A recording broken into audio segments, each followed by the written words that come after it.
Hi, and welcome to our continued study in the Passions of the Christ.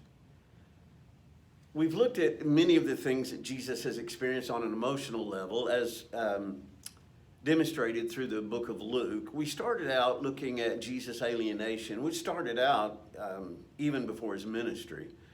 When at age 12 he went to the temple, and his set apartness from everybody, the teachers of the law, his mom and dad, it was so obvious because, as we've talked about before, he read the scriptures as written to him and about him. So Luke takes us from there to his baptism, covers his baptism in about 3 verses, and then into the wilderness for his purging. And we talked about Jesus' need to address his own humanity and to overcome his own weaknesses so that he could then be an advocate for us. He could be a go-between because he had to experience, I want to suggest to you, he had to experience everything in terms of human weakness and trial that you and I would ever, to an extent that you and I never would. Kind of like that 747 we talked about. He had to be tested way beyond what you and I would ever have to deal so that there was nobody who could be worse off, nobody who could have a challenge or a trial that he says, I don't know what to do with this one, that's beyond me.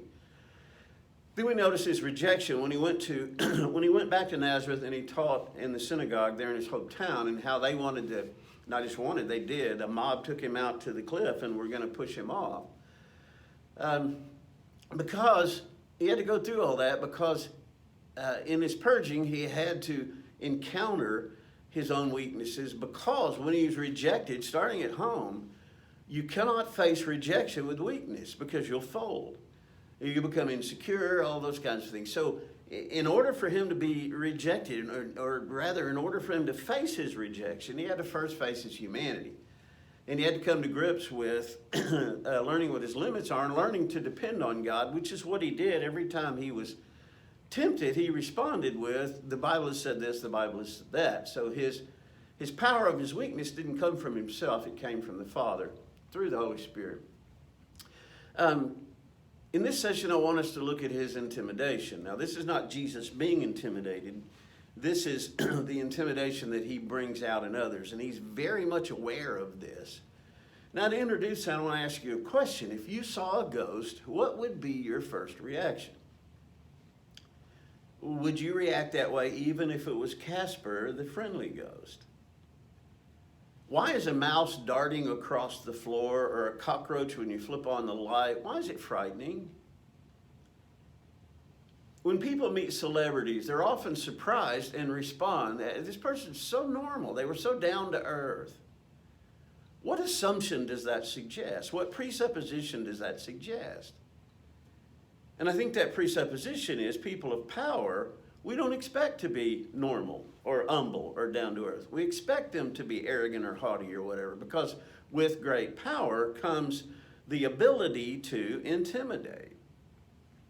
Something of great power, we often assume to be malevolent at the get-go, that it's going to do harm, because something with great power has the capability to do harm. If you look at our science fiction movies of the 50s and 60s, after we had gone through World War I and World War II, and we were so overwhelmed by the concept of war, and also, nuclear war and all of that, that there were so many science fiction movies that came out of really the next war, War of the Worlds or whatever, and that was against superior power. It was always assumed that if a spaceship comes to Earth, they're automatically more powerful than they are because they have technology that we don't have, so they're to be feared. And if you look at just hundreds of movies that were cranked out, and it was about our armed forces versus the invaders from another planet. So there's an assumption if somebody has superior power, they are something to be afraid of. There's something there, or someone is going to use this power to harm people. Guys, I want you to understand that was a Jewish presupposition about God. The Jews had a perspective of God very different than yours and mine, because we were raised in the New Testament time with Jesus and all that, and they weren't. They were raised with, you don't touch Mount Sinai. You don't go into the temple. If you see God, you're a dead man. Not only that, if you see an angel, you're probably a dead man. So anytime you see people in the presence of an angel, it's with great fear. It's with great humility. And the idea of seeing God is just abhorrent. So their idea of God was fearful because of what he was capable of doing, and often did in their presence, where grounds opens up and hundreds of thousands are killed. This is a God to be feared. Now, coming into that backdrop is Jesus, who, because he's an extension of God, even above the angels, he's going to be viewed in much that same way. And we all have a tendency, as we've talked about, to view Jesus and so many other people, especially historic people, in one-dimensional ways. But think of it this way. And this is the difference between looking at the humanity of Jesus as demonstrated in Scripture versus humanizing Jesus, which is projecting ourselves onto him. I think a normal human reaction when they figure out who Jesus is if he can call down fire from heaven, why wouldn't he? In other words, if we push this guy hard enough or make him angry enough, he can call down fire from heaven. He can make Elijah look like a chemistry set. Humanizing Jesus is projecting ourselves onto him. And it brings a question: if he can destroy death and disease, if he can do that with just his words, and if he can do that from miles away, what else can he destroy? And because of that, it's difficult to convince people that he won't, that that's not who he is. Because he has the power, we assume that if you push him hard enough, he'll use it. We have the song, he could have called 10,000 angels at the cross. And the idea is, it reminds us he could have done that, and somewhat of a surprise that he didn't. Now, I want you to understand, Jesus understood that he intimidated people. This came from who he was, and it also came from a misunderstanding of who he is, that one-dimensional view of Jesus, that if he's from God, oh my goodness, him coming is bad news. But I want you to understand there is an attraction and a repulsion of power. It's a two-sided coin.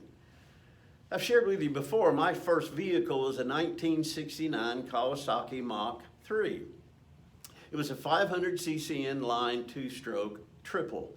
It was the fastest production motorcycle made at the time. It could do 0 to 60 in about 4.5 seconds, which doesn't compare very much these days, but back then that was as quick as a vehicle on the road could go.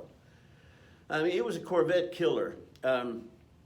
It had such acceleration that it could pull the water out of your eyes if you weren't wearing a face shield. And honestly, I enjoyed the thrill of the power and the acceleration.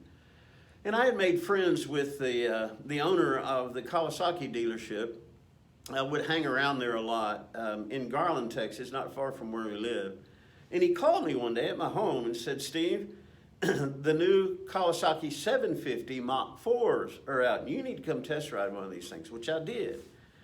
Now, compared to my motorcycle, obviously this thing's quicker. It's got 50% more displacement than my motorcycle does.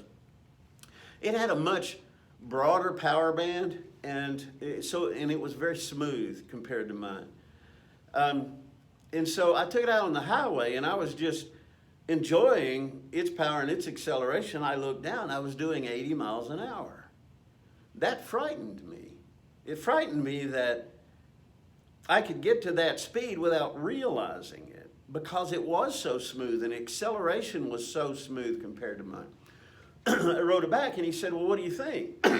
I said, that's the most amazing thing I've ever ridden, but I can't afford to get one because I would get in so much trouble.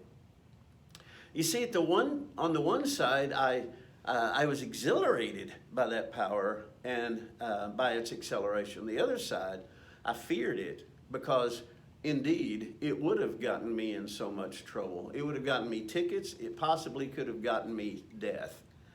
And I was, at least by that time, mature enough to understand that this is exciting, but exciting and thrilling and all of that is not necessarily the best thing. So I had a love-hate relationship with that motorcycle. And by the way, it's always been one of my fantasies to own one of those 1972 Mach 4s. But it's probably just as dangerous to me then as now as it was then. Matthew chapter 11, Jesus made an astounding statement about himself that we all know very well. Come unto me, all you who labor and are heavy laden, I will give you rest. Take my yoke upon you and learn of me, for I am meek and lowly in heart, and you shall find rest unto your souls. For my yoke is easy and my burden is light.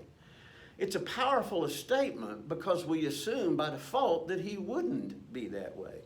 We assume because of who he is, he's Son of God, he's Jesus, he's God, he's all powerful, he's all knowing, etc., that he wouldn't be meek and lowly.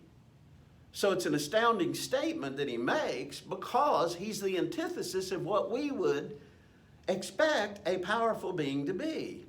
And it's a bit of a sales job on Jesus' part because he understands people are intimidated by him. And so he's trying to get them to understand who he is. And that's the challenge that we face today. I believe modern man is intimidated by Jesus. I believe men have always been intimidated by Jesus. In the same way that Peter was when Peter was first called by Jesus. In Luke chapter 5, in their interaction, Peter and his partners had been fishing all night and hadn't gotten anything. And so Jesus came up and said, I want you to go out and I want you to cast your nets again. Verse 4 of Luke chapter 5. When he had finished speaking, he said to Simon, put out into the deep water and let down your nets for a catch. And Simon answered and said, Master, we were working hard all night, caught nothing, but at your bidding I will let down the nets. When they had done this, they enclosed a great quantity of fish, and their nets began to break. And they signaled to their partners in the other boat for them to come and help them. And they came and filled both of their boats, so that they began to sink. But when Simon Peter saw that, he fell down at Jesus' feet, saying, Depart from me, for I am a sinful man, O Lord. For amazement had seized him and all his companions because of the catch of fish which they had taken. So also James and John, sons of Zebedee, who were partners with Simon. And Jesus said to Simon, Do not fear, for now on you will be catching men. When they had brought their boats to land, they left everything and followed him. Peter's reaction, I think, is a very normal human reaction. Depart from me, I'm a sinful man. Just as a result of the fish. Well, you know, he came to some conclusions about who Jesus was as a result of this miracle. And his initial response is, please get away from me. Please leave. Because I'm a sinful man. He was intimidated by Jesus. He was intimidated by his purity, his authority, his power, all of those things. This is the natural reaction to seeing a miracle of Jesus and seeing who Jesus is. This is how modern people react to Jesus. And it says that he's amazed, and then Jesus said, do not fear. That's that two-edged coin. He's attracted to what he sees, but he's repelled by it as well because he knows who he is. Luke chapter 8, we see Jesus' power over the elements. Verse 22, and now it came about on one of those days that he and his disciples got into a boat. And he said to them, let us go over to the other side of the lake. And they launched out. But as they were sailing along, he fell asleep, and a fierce gale of wind descended upon the lake, and they began to be swamped and to be in danger. And they came to him and woke him up, saying, Master, Master, we're perishing. And being aroused, he rebuked the wind and the surging waves, and they stopped, and it became calm. And he said to them, where is your faith? And they were fearful and amazed, saying to one another, who then is this, that he commands even the winds and the water, and they obey him? There's that two-sided coin. They were fearful and amazed. They were astonished. They're attracted to this, but they're fearful of it. Now, they're not fearful of what he's done. They're fearful of what he has done shows about him. Because notice what they say. They were fearful and amazed, saying to one another, who then is this? Based on what he's done. They're afraid of him as evidenced by what he's done. Or that the winds and the waves obey him. Who is he? And their initial reaction is to be amazed, but also to be frightened. In Mark's account of that, in Mark chapter 4, verse 38, he himself was in the stern, sleeping on a cushion, and they woke him and said to him, Teacher, do you not care that we're perishing? And being aroused, he rebuked the wind and said to the sea, Hush, be still. And the wind died down, and it became perfectly calm. And he said to them, Why are you so timid? How is it that you have no faith? And they became very much afraid. and said to one another, "Who then is this?" Guys, I want you to consider something, that Jesus understood the intimidating power of God. And he understood that the Holy Spirit was working that through him. I believe he understood that every time he performed a miracle, people were intimidated. Who is this? Now they were amazed, but they were intimidated. I want you to understand that the miracles, in one way, set a partition between him and them, because it's showing his alienation. And because of these, he's very often going to be rejected. Mark chapter 5, verse 8. For he had been saying to them, "Come out of the man, you unclean spirit." And he was asking him, "What is your name?" And he said to him, "My name is Legion, for we are many." And he began to entreat him earnestly not to send them out of the country. Now there was a big herd of swine feeding there on the mountain, and the demons entreated him, saying, "Send us into the swine, so that we may enter them." And as you know, that's exactly what happened. Swine went off the cliff, and they died. And they came to Jesus and observed them. These are the townspeople, the herdsmen. They came to Jesus and observed the man who had been demon-possessed sitting down, clothed and in his right mind, the very man who had the legion, and they became frightened. And those who had seen it described to them how it had happened to the demon-possessed man and all about the swine. And they began to entreat him to depart from their region. They became frightened in the presence of Jesus, and they're asking him the same thing Peter did: "Please leave." That rejection. Guys, his miracles brought about rejection, which demonstrated once again his alienation, but it also was his intimidation. John chapter 18, Jesus therefore, knowing all the things that were coming upon him, went forth and said to them, "Whom do you seek?" And they answered him, "Jesus the Nazarene." And he said to them, "I am he." And Judas also, who was betraying him, was standing with them. When therefore he said to them, "I am he," they drew back and fell to the ground. These are the men who've come to arrest Jesus in the garden. They've come with swords and torches. It's a mob. And with soldiers. And they've come to arrest him. And he asked them, "Who do you seek?" Jesus the Nazarene. He said, "I am he." And as soon as he said, "I am he," they drew back and fell to the ground. They were intimidated by him. He didn't have a sword. They knew he didn't need a sword. They knew he didn't need an army. All he needed was to say the right things and they're toast. They knew that much about him.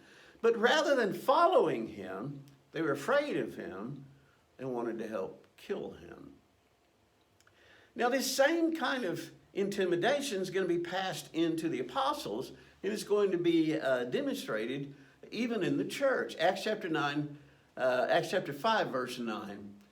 Then Peter said to her, "Sapphira, why is it that you have agreed together to put the Spirit of the Lord to the test? Behold, the feet of those who have buried your husband are at the door, and they shall carry you out as well." And she fell immediately at his feet and breathed her last. The young men came out, found her dead. They carried her out and buried her beside her husband. And great fear came upon the whole church. Understand, guys, these kinds of things hadn't been seen in centuries. God hadn't been striking people dead. Jesus didn't strike people dead. There was great fear as a result of the workings of the Holy Spirit. This is a natural reaction. Matthew 28. And this is when the angel comes to the women who've come to the tomb. And his appearance was like lightning, his garment as white as snow. And the guards shook for fear of him and became like dead men. And the angel answered and said to the women, "Do not be afraid, for I know that you're looking for Jesus who has been crucified. He is not here, for he is arisen just as he said. Come see the place where he was lying." He tells them, don't be afraid. He understands the natural response is intimidation. We see the intimidation in the guards. Luke chapter 5, verse 25, at once he rose up before them, took up what he had been lying on, went home glorifying God. They were all seized with astonishment and began glorifying God, and they were filled with fear, saying, "We have seen remarkable things." So they have astonishment, they've seen remarkable things, and they're filled with fear. This is intimidating. Jesus was intimidating, not his spirit, but his presence, his authority, his power. Luke chapter 7, verse 13, when the Lord saw her, he felt compassion on her and said to her, do not weep. And he came up and touched the coffin, and the bearers came to a halt. And he said, young man, I say to you, arise. And the dead man sat up and began to speak. And Jesus gave him back to his mother, and fear gripped them all. And they began glorifying God, saying, a great prophet is risen among us. Luke chapter 8, verse 37, all the people of the country of the Gerasenes and surrounding district asked him to depart from them, for they were gripped with great fear. And he got into a boat and returned. Look at the rejection. Look at the intimidation. Luke 21, verse 25, there will be many signs in sun and moon and stars, and upon the earth dismay among nations, and perplexity at the roaring of the sea and the waves, men fainting from fear and the expectation of the things which are coming upon the world. For the powers of the heavens will be shaken, and they will see the Son of Man coming in a cloud with power and great glory. Listen to the dread. Listen to humans standing in the presence of the power of God, demonstrated in the power of Jesus' return. Jesus knew he was intimidating. He knew he should be feared. But the intimidation, he understood, got between people knowing him and standing afar and gazing at him. This intimidation is a template for hate. And it's a hatred that Jesus experienced, and a hatred that from time to time you and I experience. Hatred is based on fear. Fear is created by the unknown. Intimidation, which is confronted by a superior but an unknown power, leads to fear, i.e. the movies of the 1950s of people of great power coming to the earth. We don't know them. Since they're unknown, we fear them, and because we fear them, we want to destroy them. We hate them. Intimidation is often demonstrated in the presence of great power. Me on that 750, it intimidated me. We expect to be intimidated by rulers and leaders. And I want to raise the question again, as Jesus was walking the earth, if he could call down fire from heaven, why wouldn't he? We got to be careful around this guy. And you see, that builds more alienation. That builds more rejection. In a fallen world, power is assumed to be threatening. In fact, it's safer to assume it's threatening until the benevolence of the powerful being or entity is demonstrated. We have a love-hate relationship with power, but we fear it because that's how we survive in the presence of superior power, is until we learn what the intent of this power is or how it might be manifested, especially directed toward us. It's safer to assume that it's threatening until we learn the compassion behind it. That's the challenge to the intimidation of Jesus, is learning the benevolence behind it. That's why he said, I am meek and lowly. They didn't understand that. That's what makes it an astounding explanation, is because we don't expect that from power, certainly not from almighty power. It's our only initial response to power, because power strikes terror, even when it strikes awe. They were only now discovering Jesus, and didn't really discover him until he was already gone. They understood, you don't look at God or die, and this guy's claiming to be Jesus. He's claiming to be God. R.C. Sproul, in his commentary on Mark, wrote, when the Holy One is manifest in the midst of unholy people, the only appropriate human response is dread. Exact same thing Peter felt. Unbelievers reject God because they know his power. It's not because they don't. It's not because they don't think that he can judge the world. They don't think that he can send people to heaven or to hell.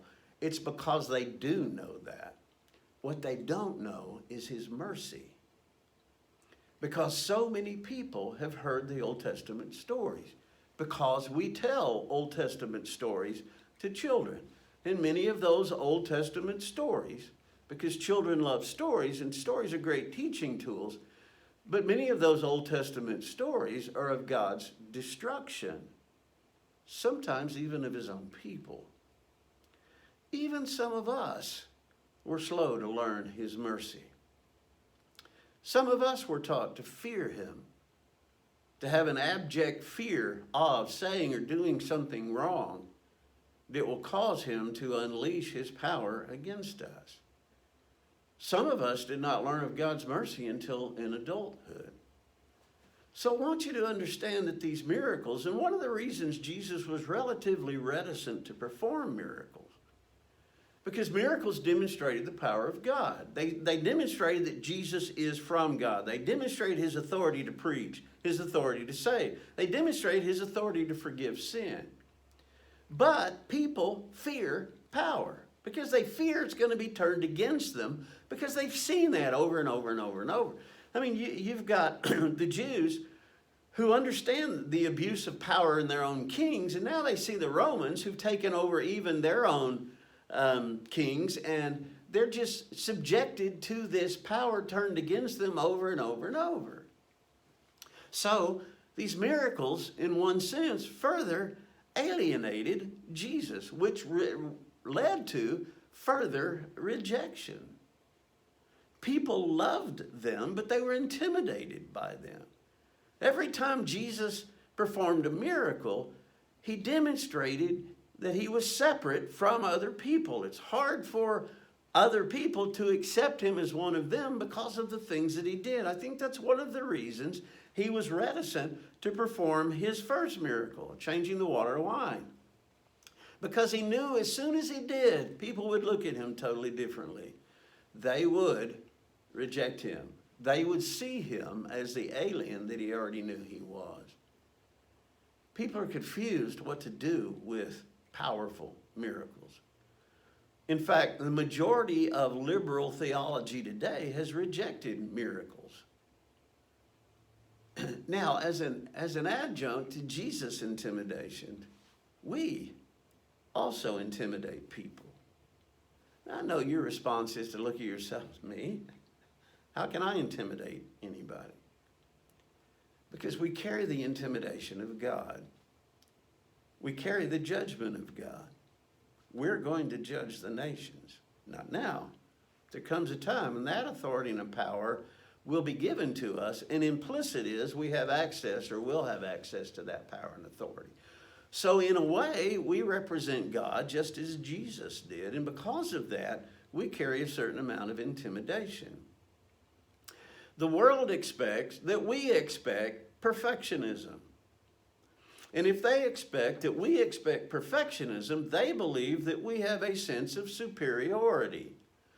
And we kind of had that reputation in the past, that we obey God better than the world, that there's a certain amount of superiority there. And so that becomes intimidating. Now we become a representative, if you will, of God, not an ambassador of God. We become kind of a representation in the flesh, carrying on Jesus' ministry, and by proxy, we carry that intimidation. I shared with you early on in this series of my intimidation about Jesus. When I shut down in junior high and came, after high school, and I came to kind of an existential and spiritual crisis and had to make some choices, it was difficult for me to seek out Jesus, and that's why I turned to Paul. I could relate to Paul because I didn't see perfectionism in him. Now understand, I was intimidated by Jesus because what I had learned as a child in the Deep South was a perfectionistic Jesus. And as I mentioned, there's a difference between a perfectionistic Jesus and a perfect Jesus. And I knew I couldn't live up to that. So when it came back to trying to figure out whether God is or isn't, and Jesus is the way to do that, I was intimidated by him based upon what I had learned about him or what I had perceived about him as a younger boy. Now, Paul then led me to Jesus because I could relate to him. I wasn't intimidated as much by Paul as I was Jesus. I think that's a common reaction of the world, is Jesus is intimidating. Because he is, and he knew he had that impact. And that's why he would tell people, don't be afraid. That's why we're to be wise as serpents, but harmless as doves. We used to be known as Bible-toting and quoting people. That's intimidating. People are afraid to debate us because we were very good at that. Knowledge is intimidating to people who don't have the knowledge. And debates demonstrate one person's knowledge versus another person's lack of knowledge. It's intimidating. It can be a necessary evil in a lost world to be able to have that knowledge. But guys, when we are wise as serpents and harmless as doves, then it's a change of spirit. It's not a change of authority. It's not a change of confidence in what we know and what we believe. It's a change in how we come across as not being as intimidating. And I think sometimes we need to be aware that we do intimidate people. Not on purpose, but because of our, hopefully, moral high road, hopefully because of our knowledge of Scripture, hopefully because of our understanding of God in the presence of someone else, that's intimidating. If we're aware of that, it will change the attitudes that we have and how we deal with other people. We're not trying to prove who we are. We're not trying to overcome a personal insecurity. We're trying to introduce them to the mercy as well as the power of God through Christ Jesus. When Charlotte and I moved to Seattle in the early 80s, we lived there for almost a decade, and when we came back, a lot of things had changed in the South, and it was very obvious to us because we'd been away. We weren't able to come back and visit very often just because we were supporting ourselves, didn't have the money, but so much had changed when we came back. And I remember I went to the first lectureship at Oklahoma Christian. I was so excited because we didn't have opportunities like that, and everybody down here just took advantage. There were lectureships everywhere. There were churches that were having gospel meetings and all kinds of opportunities to the extent that we tend to take them for granted. Well, I'd come back from kind of a spiritual wasteland and went to the first lectureship at Oklahoma Christian. And at that time, after lunch, they had an open forum, and they would have members of the Bible department and some guest speakers, and they would be behind a table on the stage, and folks from the audience could ask questions, and these guys would answer. And they had this guy that was moderating the thing, and the best description I could give to my reaction to this guy was he was a country bumpkin. He was engaging in all of those kinds of things, but what I really expected from a table of scholarship was a scholar that would be moderating this thing. But this guy was just down-home good old boy. Later come to realize, and I'd never met him before, never heard of him, that the man that I was talking about was Howard Norton, chairman of the Bible department. And one of the greatest compliments I can give about Howard, and I gave to him, when I had classes with him, I went to him and I said, Howard, you are better at anybody else that I have ever known of not demonstrating, but rather hiding your education. Now, what I meant by that was, and understand, Howard could sit in any group and he could talk with anybody on any level, but there were no airs about him. I mean, he was engaging from the get-go. It was not a battle of the wits. It was not, he would engage you regardless of where you are. And he would engage you on whatever level you wanted to. He was not there to demonstrate his ability. Now, you want to get into a deep theological, he can go just as deep as you are.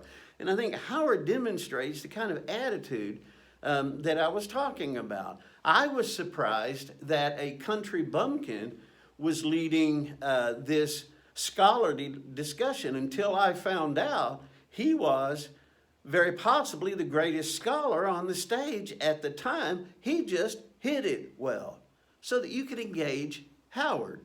And everybody knew him as Howard. Nobody called him Dr. Norton. It was Howard. Even his students called him Howard, very approachable. That's the attitude. See, he did the opposite to me of intimidating me. He drew me in, but in a kind of an offhanded kind of a way. So I want to review, and I want to close with the statement that Peter made when he first met Jesus. But when Simon Peter saw that, He fell down at Jesus' feet saying, "Depart from me, for I am a sinful man, O Lord." Now he's rejecting Jesus because he's expecting Jesus to reject him. Or he's telling Jesus, you should reject me. You should leave. It's not I'm going to leave you. You should leave. But he's telling him to leave. He's rejecting him. I think the first response to Jesus, and he understood this, he intimidated people because of who he is and because of what he could do. But Jesus said to Simon, "Do not fear. Don't fear me. Don't fear what I can do." In essence, get to know me.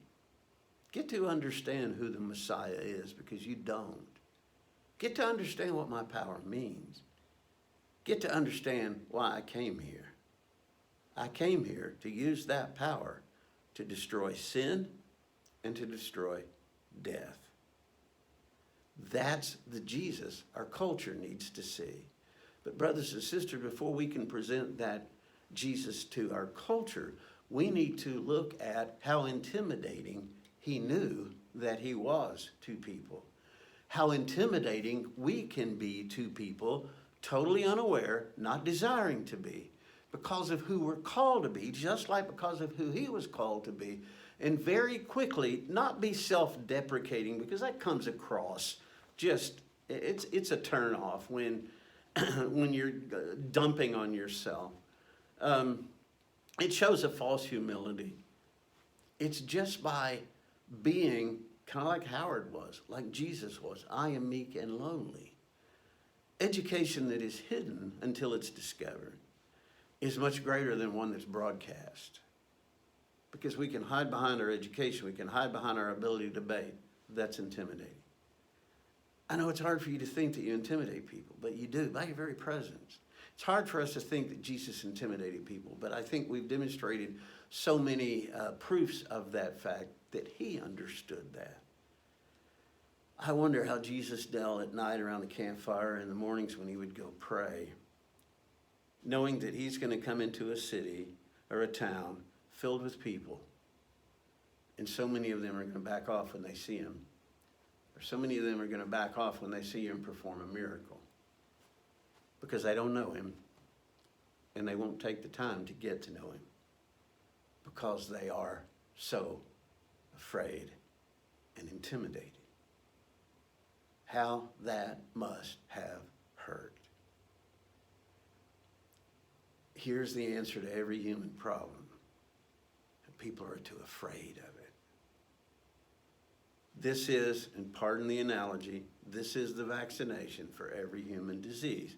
And people are afraid of the vaccination. More afraid of the vaccination than they are of the disease itself. Intimidation.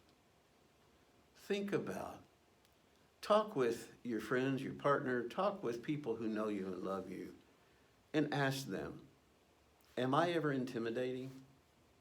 How am I intimidating? And listen and receive the responses that they give you. Give them permission to be open with you, because they may be too intimidated to even tell you the truth. But learn what Jesus knew about himself. I have this impact on Jesus. So it's very important that they learn from me that I am meek and lowly, that I can call down fire from heaven, but I won't do it, because I'm calling down mercy and forgiveness and patience from heaven, which are equally as powerful as fire. I love you. I love this time together. I hope this investigation of the passions of the Christ are showing you not just the humanity of Jesus, but how much more human he was than you and I will ever be. What a great advocate we have. Look forward to talking to you soon. Have a great